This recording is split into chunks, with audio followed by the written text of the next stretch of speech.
SPN news, जुनून सच का। मंगलवार को आम आदमी पार्टी के सांसद संजय सिंह ने बुलंदशहर पहुंचकर पार्टी कार्यालय का उद्घाटन किया।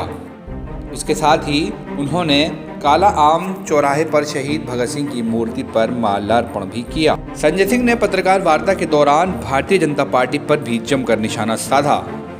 उन्होंने भाजपा के मौजूदा प्रत्याशी को भी कटघरे में लिया।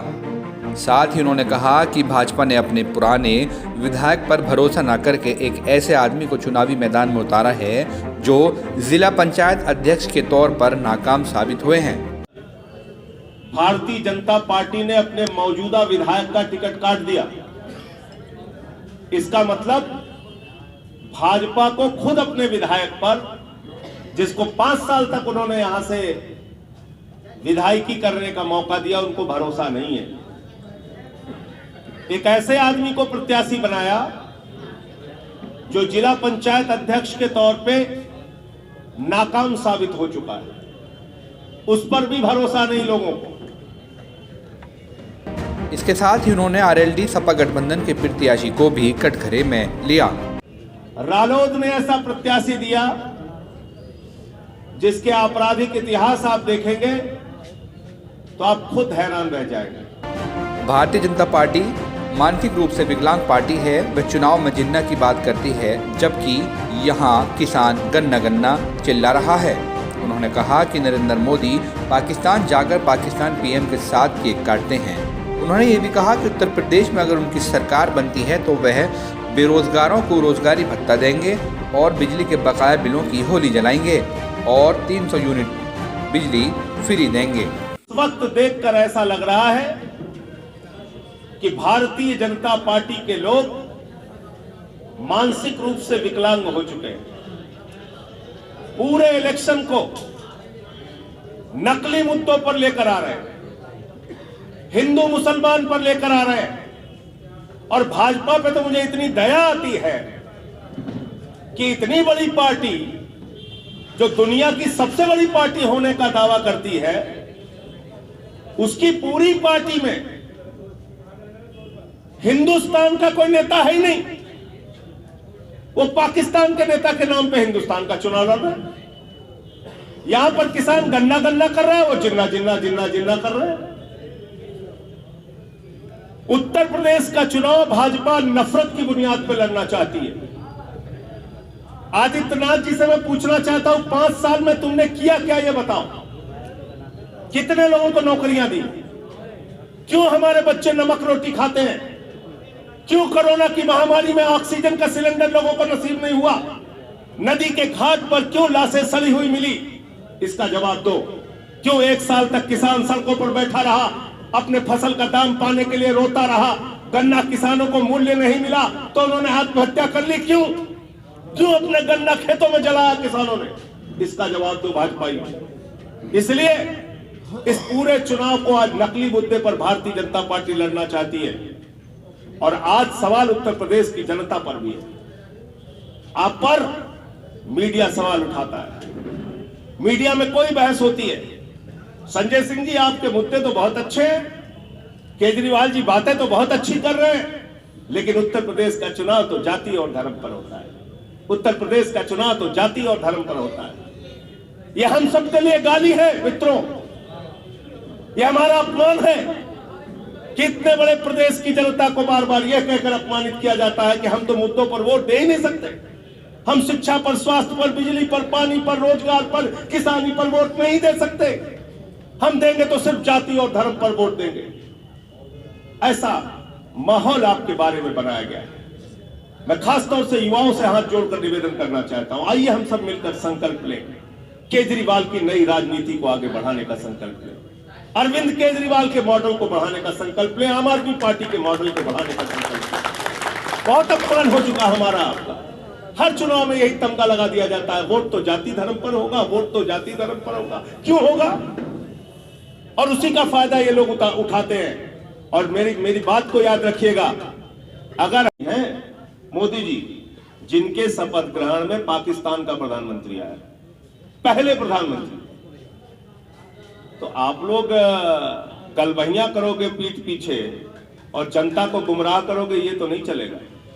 इसलिए मैं कह रहा हूं कि मानसिक रूप से लकवा प्राप्त जो हमारे भारतीय जनता पार्टी के नेता हैं, उनके बयानों से सावधान रहिए। कौन कौन नेता भाजपा के मानसिक रूप से विकलांग हैं? जो लोग ऐसी भाषा बोल रहे हैं वो सब मानसिक रूप से लकवा प्राप्त है। उनको मोदी जी, योगी जी सारे लोग आते हैं जो ऐसी भाषा बोलेंगे, आप उनको देखिए। जो भी लोग ऐसी भाषा बोल रहे हैं वो मानसिक रूप से विकलांग, मानसिक रूप से लकवाग्रस्त हैं। यहाँ पर योगी जी की उत्तर प्रदेश का चुनाव आप बताइए ना, आपने कोरोना में क्या किया, आप बताइए आपने बिजली पे क्या किया, आप पानी पे आप क्या किया आपने। हम 300 यूनिट बिजली फ्री कर रहे हैं और चुनाव के पहले कह रहे हैं हमने 6 की जगह 3 रुपए कर दिया। क्यों भाई, चुनाव के पहले क्यों किया आपने? 5 साल तक आप उत्तर प्रदेश की जनता को बिजली के नाम पे लूटते रहे। अब चुनाव आया, आम आदमी पार्टी कह रही 300 यूनिट बिजली फ्री देंगे, तो सपा भी कह रही है, भाजपा भी कह रही है। आप तो 4-4 बार उत्तर प्रदेश की सत्ता में रह चुके हैं, क्यों नहीं किया आपने आज तक? सर, योगी जी की फिजिकल रैली यहाँ पर हुई, 1000 से आदमी ज्यादा यहाँ पर मौजूद रहा, किसी भी पक्ष ने ये आवाज नहीं उठाई कि कोविड प्रोटोकॉल का उल्लंघन हुआ।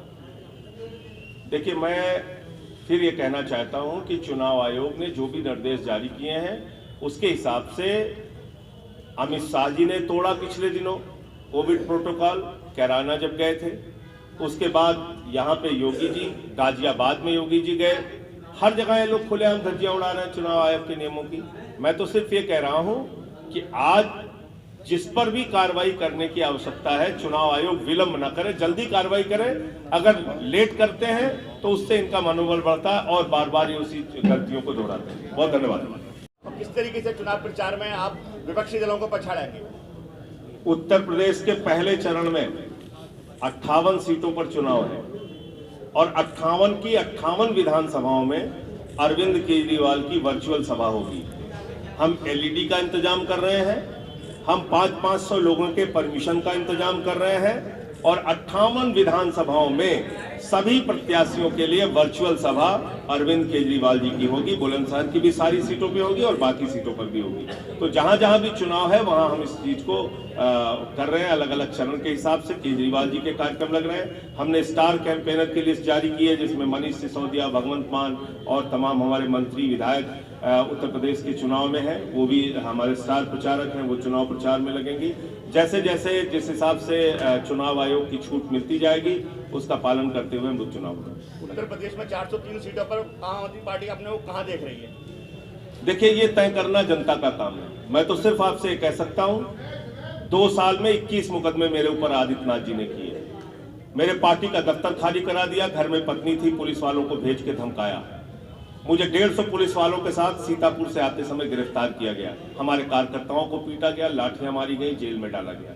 हर मुद्दे को पूरी मजबूती के साथ अगर सड़क से लेकर संसद तक किसी ने उठाया है तो आम आदमी पार्टी ने उठाया है।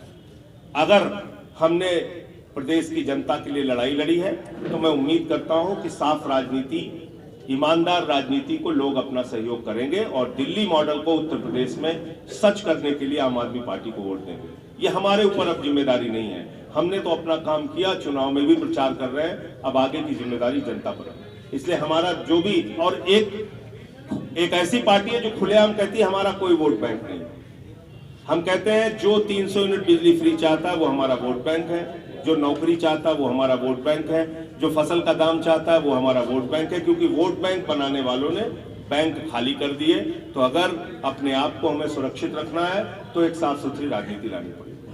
भारतीय जनता पार्टी आम चुनावों में या विधानसभा चुनावों में जिन्ना की बात कर रही है या पाकिस्तान की बात कर रही है? विपक्षी पार्टी क्यों नहीं ये दबाव बना रही कि पाकिस्तान से सारे राजनीतिक संबंध खत्म करे जाएं, अगर ऐसी दुश्मन पार्टी है? मैंने तो सर आपकी बात का समर्थन करते हुए बताया।